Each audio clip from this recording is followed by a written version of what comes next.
स्वागत है। मैं आपका दोस्त आशीष चांद। आजकल हम सांख्य दर्शन स्टडी कर रहे हैं दोस्तों, और ये है सांख्य दर्शन पार्ट 2। हमने पार्ट 1 में सांख्य मुनि की, कपिल की लाइफ जर्नी और उन्होंने क्या क्या रचा था उसके बारे में थोड़ा बहुत जाना दोस्तों। फिर हमने ये सांख्य दर्शन जो है इसके गवर्निंग प्रिंसिपल्स के बारे में जाना। फिर जब हम आगे बढ़े तो हमने पहला तत्व प्रकृति के बारे में समझा। अब इसके आगे दोस्तों, ये जो सांख्य दर्शन है ना, ये पूरा का पूरा एक अलग अप्रोच है for looking into the existence. पूरा universe, living and non living की उत्पत्ति कैसे हुई है उसके ऊपर है ये। वेद और वेदांत अपने में पूरा एक दर्शन है। वैसे ही इंडियाज थॉट, साइंटिफिक थॉट, इन विच कोई इमोशन नहीं है, कोई भाव नहीं है, कोई स्पिरिचुअलिटी की बात नहीं है, कोई भगवान की बात नहीं है। ये संसार कैसे बना, तो it is a pure science. चलिए दोस्तों आगे बढ़ते हैं। सांख्य ने सबसे पहले बताया कि प्रकृति क्या थी, प्रधान थी। ये उपादान कारण है पूरी क्रिएशन की। जो कुछ भी इस यूनिवर्स में है ये प्रकृति में से ही पैदा होता है। और एक चीज़ कि जो पैदा होता है वो मरता भी ज़रूर है। So all the things born in the world are of limited age. संवट में से ही कुछ चीज निकल के आती है और संवट में ही वो खो जाती है। From matter only matter is created. All these limited creations must have an unlimited cause. सत्कार्यवाद, and the cause should be of unlimited nature. जब हम पूरी सृष्टि की बात कर रहे हैं तो प्रकृति तो जड़ है, यू नो। सो इस जड़ प्रकृति में 3 तत्व हैं जो अपने में साम्यावस्था में है। तो ऐसी कौन सी शक्ति होनी चाहिए जो इन तीनों गुणों को भेद पाए। ये था एक और पॉइंट।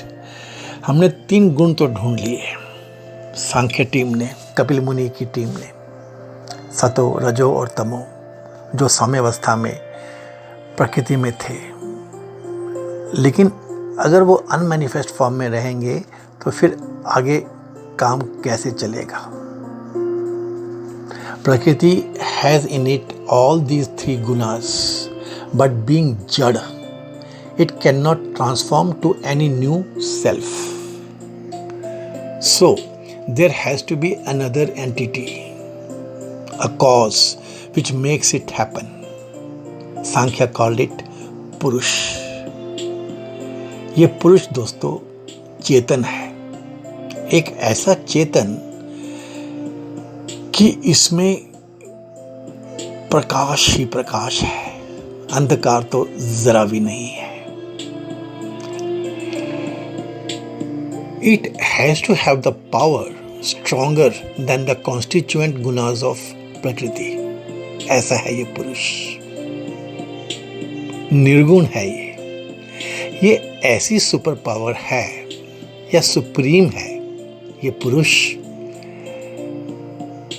कि ये उसको भेद पाता है, उसमें झांक पाता है, उसको जान पाता है, यू नो। दोस्तों यहाँ पर यह समझने वाली बात है कि प्रकृति जड़ है तो पुरुष चेतन है। प्रकृति एक है, त्रिगुणात्मक है, लेकिन पुरुष जो है ये इनफाइनाइट है, एक पुरुष के एक्सपीरियंस दूसरे पुरुष के नहीं हो सकते। एक पुरुष के dreams can not go into other. ये दोनों तत्व पुरुष और प्रकृति अलग हैं, दोनों अनादि हैं, दोनों अनंत हैं। जो प्रकृति है ये क्वालिटीज में अनंत है और पुरुष जो है ये क्वांटिटी में अनंत है।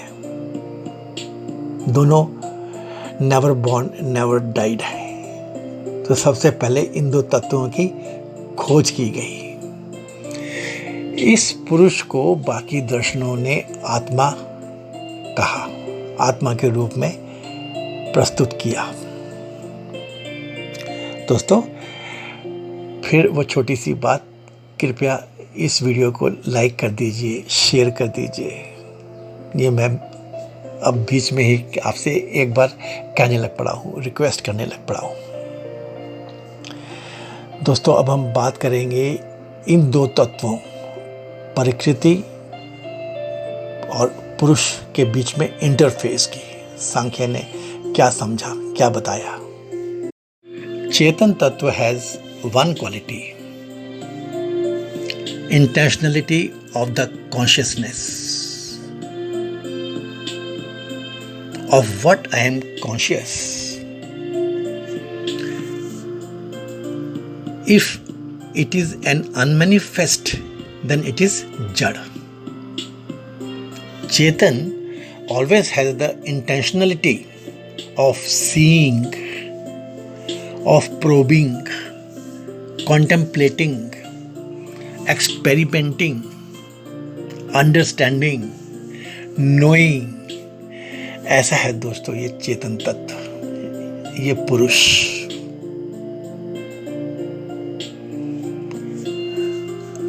ये पुरुष को अपनी इन्हीं क्वालिटी के कारण भोक्ता कहा गया है और प्रकृति जो है ये भोग्या है। प्रकृति जो है it has got infinite capacity to transform. These two tattvas are totally separate. They are different tattvas. Prakriti can never be inactive. हमेशा जड़ है लेकिन ये हमेशा चंचल रहती है। और पुरुष जो है चेतन है, फिर भी ये कभी एक्टिव नहीं हो सकता। दोस्तों, ये है इसमें समझने वाली बातें। Prakriti all over the universe is same, purusha is different for each state. As many ideas of bhog, as many purushas. पुरुष अनंत हैं इन क्वांटिटी, प्रकृति अनंत हैं इन क्वालिटी, और दोनों अलग हैं। दोस्तों, ये प्रकृति जो है ना, इट ऑलवेज वांट्स कि मुझे कोई भोग ले। ये कहती है कि I am so much full of variation, इतनी कलरफुल हूँ मैं, इतने मेरे रूप हैं, तो मुझे कोई देखे, निहारे, मुझे भोग ले। यही इसकी चाहत रहती है। और पुरुष जो होता है ये भोगता है दोस्तों। तो इसका तो काम ही है always wants to see, wants to probe. ये जो ईश्वर कृष्ण जी ने सांख्य कारिका बनाई थी, इसमें उन्होंने इसको ऐसे बताया है कि प्रकृति इज लाइक ए डांसर, नर्तकी, एंड पुरुष is the eternal audience. The moment पुरुष पुट्स इट्स लाइट ऑन प्रकृति, जैसे ही पुरुष प्रकृति में अपना देखना या समझना शुरू करता है, तो ये जो तत्व होते हैं प्रकृति में, जो साम्य अवस्था में होते हैं, they get destabilized. Each guna tries to exhibit itself. Rajo, sato, tamo, each wants itself to be seen. All three get energized to be seen by the Purush. The silent potential unmanifest begins to unfold. और सांख्या ने इस unfolding को define किया है. It is evolution, not any creation. The potentiality in the प्रकृति gets into motion. And जो सांख्या है, it defines how it progresses. ये इवोल्यूशन कैसे प्रोग्रेस करती है. यहाँ 25 तत्वों की बात की गई है. दोस्तों, इसे ऐसा भी कुछ समझाया गया है कि जैसे पूर्णिमा के दिन, पूर्णिमा आने पे समुद्र में ज्वार आ जाता है. बस पुरुष के प्रकृति के विसिनिटी में आने पर ही प्रकृति में ज्वार आ जाता है. ऐसा कुछ इसको बताया गया है. आगे दोस्तों, ये जो 25 तत्वों की बात की जा रही है, इनको आगे 4 मेन ग्रुप्स में समझाया गया है. पहला तो है प्रकृति. इसमें सिर्फ विकृति आ सकती है, यू नो. ये सिर्फ आगे ट्रांसफॉर्म हो सकती है. प्रकृति इज द बेसिक काज, आदि कारण है. ये किसी का इफेक्ट नहीं है, यू नो. तो when the transformation begins, the second form is विकृति. फर्स्ट इज प्रकृति, सेकंड इज विकृति. इन विकृति देयर आर 16 फॉर्म्स. यहाँ 16 तत्वों की बात निकल के आती है. 5 ज्ञानेंद्रियां, 5 कर्मेंद्रियां, 5 भूतास एंड 1 मन. विकृति का मतलब होता है effects, meaning that these can not be causes to any further effect. ये इसकी क्वालिटी हो गई. These in themselves are the effects. ये आगे किसी का इफेक्ट नहीं हो सकते हैं. And there are some, the third kind, which are both the cause and the effect. These are the cause for certain things and also the effects of the certain causes. These are 5 तन्मात्राएं, 1 महत और 1 अहंकार. ऐसे ये 7 हैं. These are both प्रकृति and विकृति. और जो इसका 4th ग्रुप है, वो है जिसमें जो किसी का कॉज भी नहीं है और किसी का इफेक्ट भी नहीं है. It is neither prakriti nor vikriti. It is that purusha. Like this the entire universe has been divided into 4 main types of tattvas, constituting 25 in all. दोस्तों, अब हम जो ये process of evolution as per Sankhya है, इसको जरा देखते हैं. First take prakriti. It has not been caused from anybody, anyone. It can only transform. विकार पैदा कर सकती है बस. जब पुरुष इसके आसपास आता है या जब पुरुष अपनी प्रोबिंग इस पे शुरू करता है या जब ये चेतन के सानिध्य में आती है, when पुरुष puts its light on it, the first effect that all the जड़ता prevailing in the प्रकृति is removed. जो ये जड़ है ना, ये जो इसकी इनर्टनेस है, ये हट जाती है सबसे पहले तो. और ये दोस्तों होगा भी. आपको यहाँ से यह भी समझ में आने लग पड़ेगा कि कितना साइंटिफिक, कितना क्लियर, एक आम मनुष्य को समझने वाली ये साइंस है. जब देखा तो उसके जो कुछ दिखा तो जड़ता हटी. यू नो, जड़ता, that there was none even to look at it, is called महातत्व और महान, ये है दोस्तों। तो जो पहला तत्व इसमें से उत्पन्न हो रहा है, इसको कहा गया है महातत्व, इसको महान भी कहा गया है दोस्तों। और जो पुराणास हैं जितने भी, उन्होंने इनको विष्णु कहा है। This mahan is the cosmic intelligence in the universe. How was the world to know otherwise? नहीं तो कैसे जानता। ये देखिए दोस्तों, स्टार्टिंग ऐसे ही होती है। First the cosmic intelligence comes to know that something exists, such is the mahatattva. लेकिन this cosmic intelligence is universal. This cannot know fully about the प्रकृति। यहाँ पर हर चीज यूनिवर्सल है। The पुरुष is thrilled by seeing the प्रकृति। अभी तक तो कुछ था ही नहीं। Now something is seen. पुरुष wants to see more. पुरुष increases the power of light to penetrate deeper. यहाँ पर जो चीज़ है कि universe intelligence can not come into gyan, particularity is required, particularization is the way, nothing can be known universally.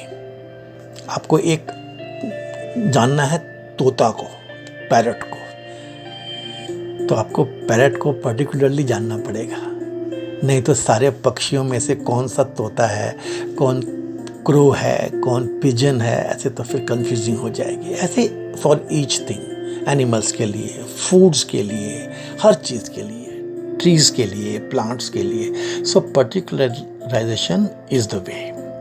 तो more intelligence is required, more penetration of the purusha is required. On focusing, purusha now sees the new versions of this Mahatattva. This Mahatattva is also intelligence, and the second Tattva comes up, which is called Aham. ये महा को अगर उल्टा पढ़ो तो ये अहम भी कहीं ना कहीं बन जाता है। ये है मैं तत्व, और इसी से पूरा जगत निर्माण हो जाता है दोस्तों। अहंकार brings in the भेद, ये भेद ले आता है। अहम तत्व जो होता है इंडिविजुअलिटी ले आता है, व्यक्तित्व अब बनने लग पड़ता है। The new formed vyaktitva becomes the subject of purusha for further knowing. To know it more, purusha increases the intensity of light on it. Light is doing the bhedan of aham. The new form that evolves is the one which man can know by. अब प्रकृति को कैसे जाने? तो एक मन नामक तत्व उत्पन्न होता है अहम में से, और इस मन से ही प्रकृति को जाना जा सकता है। जब तक मन नहीं होगा कोई ज्ञान पैदा नहीं हो सकता। Now the man starts the search, starts to know prakriti. ये दोस्तों आपको समझ में आ गया ना, कैसे एक एक करके तत्व उत्पन्न होते चले जा रहे हैं। लॉजिकल भी है, साइंटिफिक भी है, और ये देखो कि टोटल अनमैनिफेस्ट में से कुछ मैनिफेस्ट होता चला जा रहा है। इवोल्यूशन के कॉन्स्टिट्यूएंट्स निकलते चले जा रहे हैं एक के बाद एक। इनकी जो क्रोनोलॉजी है ये ऐसी ही रह सकती है एक कॉमन सेंस के हिसाब से भी। अब मन तक तो हम पहुंच गए दोस्तों, but this man needs some means for doing its further studies. मन अकेला कैसे करेगा? वही बात पर्टिकुलराइजेशन वाली, ज्ञान कैन नॉट बी यूनिवर्सल। तो फिर सर्टेन इंस्ट्रूमेंट्स इवॉल्व होते हैं, यहाँ से फर्स्ट क्या होता है, 5 ज्ञानेंद्रियां इवॉल्व होती हैं, जिनसे जो ये मन है ये जानना शुरू कर सकता है। These are those by which all ज्ञान comes to मन from outside. ये हैं 5 सेंस ऑर्गन्स, ज्ञानेंद्रियां: आई, नोज, जिह्वा, year and skin. These receive the knowledge of subjects. विषयों का ज्ञान ये बाहर से प्राप्त करती हैं and they pass on to man. मन को पीछे भेज देती हैं और मन जो है ये अहंकार को पास कर देता है और अहंकार सेंड्स इट टू बुद्धि फॉर फर्दर एनालिसिस. और दोस्तों देखो, यहीं से ही पुरुष में भ्रम की शुरुआत भी पैदा हो जाती है. शुरू हो जाती है भ्रम यहीं से पुरुष के अंदर. पुरुष क्या कहता है कि इनको मैंने क्रिएट किया है. By my light, these have come into being. ऐसा समझो दोस्तों. These ज्ञानेंद्रियां are able to see the subjects. यहाँ तक तो पहुंच गए हम लोग. But these are incapable of any भोग. और पुरुष का जो मेन इंटेंशनलिटी थी ये भोगने की थी. ठीक है, आपने यहाँ तक तो पहुँच गए कि अपनी बुद्धि तक जान लिया विषयों को, ट्रांसफॉर्मेशंस ऑफ प्रकृति को, लेकिन बस इससे क्या होगा. सो दिस ज्ञानेंद्रियां are able to see the subjects but these are incapable of any bhog. तो अहंकार क्या करता है फिर? 5 कर्मेंद्रियां बनाता है. तो यहाँ 5 कर्मेंद्रियां इवॉल्व होती हैं. हाथ है, जिह्वा है, त्वचा है, गुदा है, ज्ञानेंद्रियां हैं. These are the 5 senses of action, कर्मेंद्रियां हैं. फिर दोस्तों ये जो पुरुष है ना, it does the further study.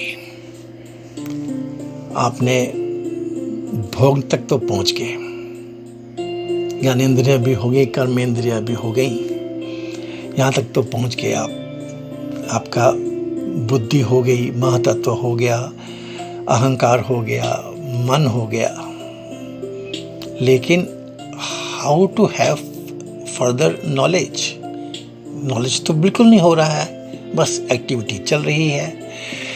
तो ये जो 5 सेंसेस थी, सेंस ऑर्गन्स थे, पुरुष ने इनकी 5 तन्मात्राएं इवॉल्व होती है. फिर जिह्वा का रस, जो आंखें हैं इनके लिए रूप, जो नाक है इसका गंध, जो कान है इसके लिए ध्वनि, और त्वचा का स्पर्श. ऐसे 5 तन्मात्राएं, the powers of the sense organs, attributes of the quality of the sense organs, something like that. These tanmatraएं, when further studied by Purush Bhedan, sets up the evolution of 5 Mahabhutas. ये दोस्तों, तन्मात्राएं to gain knowledge evolve हो गई और these are further studied by the पुरुष. पुरुष का काम तो स्टडी करने का ही है. तो उसमें से फिर इनमें से 5 महाभूत पैदा हो जाते हैं. भूमि, वायु, जल, अग्नि और आकाश. एंड जो तमोगुण है, it captures over these immediately. जैसे ही 5 महाभूत पैदा होते हैं, तमोगुण उन पे छा जाता है. और दोस्तों, once darkened, light can not do any further bhedan on them. इसीलिए ये संसार जो है ये तमोगुणी है. 10 तमोगुणी रूपी संसार is formed. No further bhedan is possible. Purusha can know up to this only. No only gyan remains. तो दोस्तों ऐसा कुछ निकल के आता है सांख्य दर्शन का सृष्टि रचना का chronology, the various elements, root elements, जिनको तत्व कहा गया है, ये यहाँ तक पहुँच जाते हैं दोस्तों। ये है सांख्य दर्शन की हार्ट, इसका कोर।